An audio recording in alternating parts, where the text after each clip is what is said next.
আপনারা কি ভূতের গল্প শুনতে চান, মানে একদম হাড় হিম করা ভূতের গল্প? তো আসুন, আপনাদেরকে একটা অ্যাপ বলছি। সেই অ্যাপটার নাম হচ্ছে 8। অ্যাপটা ওপেন করলাম। অ্যাপটা ওপেন করার পর 8 अजीब सी काली रात थी। बादल ऐसे गरज रहे थे मानो किसी कयामत का संकेत दे रहे हो। सियारों और कुत्तों की चीत्कार की वजह से अंधेरे में जंगल के बीचों बीच खड़े आर्यन इंटरनेशनल के हॉस्टल की बड़ी और पुरानी इमारत किसी दानव से कम नहीं लग रही थी। जैसे कि वो हॉस्टल कोई जिंदा शिकारी हो और अपने अगले शिकार का घात लगाए उस गुप्त अंधेरे में छुपा हो। लो भैया जी, आ गए आपके हॉस्टल। पहुंच गए हम आखिर हमारे नई जेल। ऑटो वाले बिरादर, क्या लगता है ये जेल होगी या जन्नत? भैया जी, जेल हो या जन्नत, आप ये जगह छोड़कर नहीं जा पाइएगा। देख लीजिएगा। बड़ा अजीब है। खैर छोड़ो भैया, ये बताओ कितने हुए? অনেক রকম গল্প पूरे 53 रुपए हुए। ए, साले झापड़ मारेंगे, चूतिया समझ रखे हो हमें। इतने में ध्रुव ने ऑटो वाले की तरफ देखा। अजीब सी मुस्कान थी उसके चेहरे पर, जिसे देखकर किसी का भी दिल दहल जाए। जाइए भैया जी, आपका जो मन हो दे दीजिए। आप भी क्या याद रखेंगे, पर जरा ध्यान से रहिएगा। कई राज दबे हैं इस हॉस्टल की दीवारों में, बस कोई ध्यान से सुनने वाला चाहिए इसे। देखो ये चूतियापना इधर ना करो। तुम ये सब क्या कहना प्रसाद मोमोज के फाड़ नहीं सकते, और साले बनारस के हैं, भोसड़ी के भूतों को भी ढक लेंगे हम। ऑटो वाले ने ध्रुव को आखिरी बार देखा और वहां से चला गया।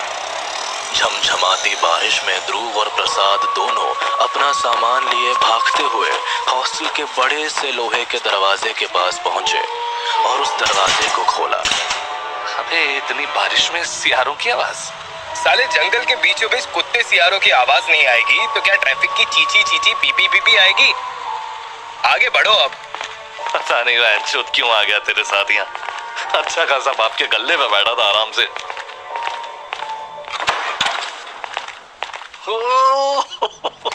इतना बड़ा हॉस्टल, गलती हो गई भाई, माफ कर दे। यहाँ तो क्या कुछ नहीं हो सकता बेटे ध्रुव। साले हमेशा तेरा blood flow below the belt ही होता है क्या? चला वार्डन को ढूंढते हैं जल्दी।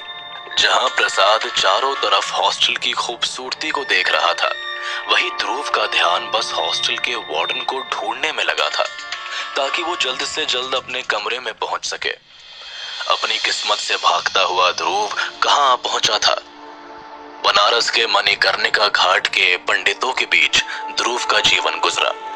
बचपन में ही माँ बाप के देहांत के बाद उसे उसके दादाजी ने ही संभाला था, जो थे मणिकर्णिका घाट के बड़े पंडित रविशंकर जी।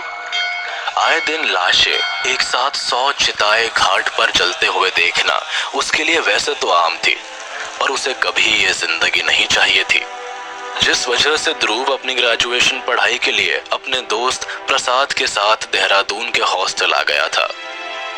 बड़ा अजीब हॉस्टल है यार, सारी जगह ही सेम लग रही है। आधे घंटे से वार्डन का ऑफिस ही नहीं मिला। किसे ढूंढ रहे हैं आप दोनों? कौन है पीछे? पीछे देखने पर दोनों की जैसे सांसें थम गई हो। एक बूढ़ा आदमी दोनों के ठीक सामने खड़ा था, हाथ में पुरानी सी लालटेन और गले में एक पुरानी सी चादर ओढ़े। एक आंख सफेद और एक आंख काली, मैला सा गेहुआ रंग और उस पर उसके लाल सड़े से दांत। ध्रुव ने हिचकिचाते हुए पूछा, आप कौन? मैं नागेश हूँ, नागेश खोसला, इस हॉस्टल का वार्डन। अबे लगता है इनका सिस्टम ना अभी तक 2G में ही अटका हुआ है, अपग्रेड ही नहीं हुआ है। चुप बैठ। ध्रुव ने प्रसाद को कोहनी मारकर चुप कराते हुए बोला, एक्चुअली सर हम दोनों नए स्टूडेंट्स हैं, हॉस्टल के कमरे की चाबी चाहिए थी। नागेश मुस्कुराया और उनको इशारा कर अपने पीछे बुलाया। आओ अंदर आओ। दोनों लड़के नागेश की टेबल के पास पहुंचे। नागेश अपने टेबल के पास बढ़ा तो ठीक उसके सर के पीछे कोई काली सी छाया थी, जिसे ध्रुव ने देख तो लिया था पर कुछ कह नहीं पाया। ध्रुव ने कुछ पूछा नहीं, पर नागेश के आते ही माहौल में एक अजीब सी गर्मी बढ़ गई थी। नागेश ने एक चाबी निकालकर ध्रुव को देते हुए कहा, कमरा नंबर 3, सेकंड फ्लोर। काफी रात हो गई है, सीधा कमरे में जाओ और कुछ भी हो जाए कमरे से बाहर मत आना। जी ठीक है। नागेश से चाबी लेकर ध्रुव और प्रसाद अपने कमरे की तरफ बढ़ गए, पर दोनों को कोई भनक भी नहीं थी कि ये काली रात उन पर कितनी भारी पड़ने वाली थी। सीढ़ियों पर चलते हुए ध्रुव को ऐसा लगा जैसे धीरे धीरे जगह का तापमान घट रहा हो। एक अजीब सी सड़न की बदबू बार बार उसके नाक को जला रही थी। ध्रुव अपने अलॉटेड रूम कमरा नंबर 3 के पास पहुंचा। अरे ध्रुव यार, ये हॉस्टल अजीब नहीं लगा? मतलब ना कोई शोर शराबा, ना कोई आदमी की आवाज। रात के 9-10 बजे ये लोग सो रहे हैं। कि ऐसे तो हमारे गांव में भी नहीं होता यार। तू ये सब छोड़, हमारा कमरा आ गया, जल्दी अंदर जाते हैं। अबे ये दरवाजे को क्या हो गया? खोल ना। इस साले बुढ़े ने गलत चाबी दे दी क्या?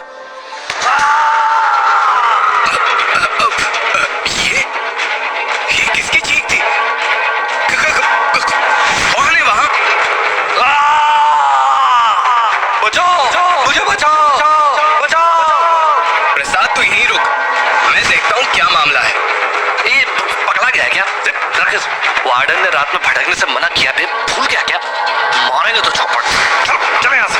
अरे कोई मदद के लिए बुला रहा है, हम ऐसे उसको छोड़ नहीं सकते। तू कमरे के अंदर जा, मैं देख कर आता हूँ। प्रसाद को किसी तरह समझा बुझाकर ध्रुव उस चीख की तरफ भागा। ध्रुव जितनी तेजी से भाग रहा था, उसे लग रहा था कि उसके साथ साथ और भी कोई भाग रहा है। उसने चारों तरफ देखा पर कोई वहां नहीं था। जिस कमरे से चीखने की आवाज आ रही थी, ध्रुव के होश उड़ गए। उसकी आंखों के सामने उस कमरे के अंदर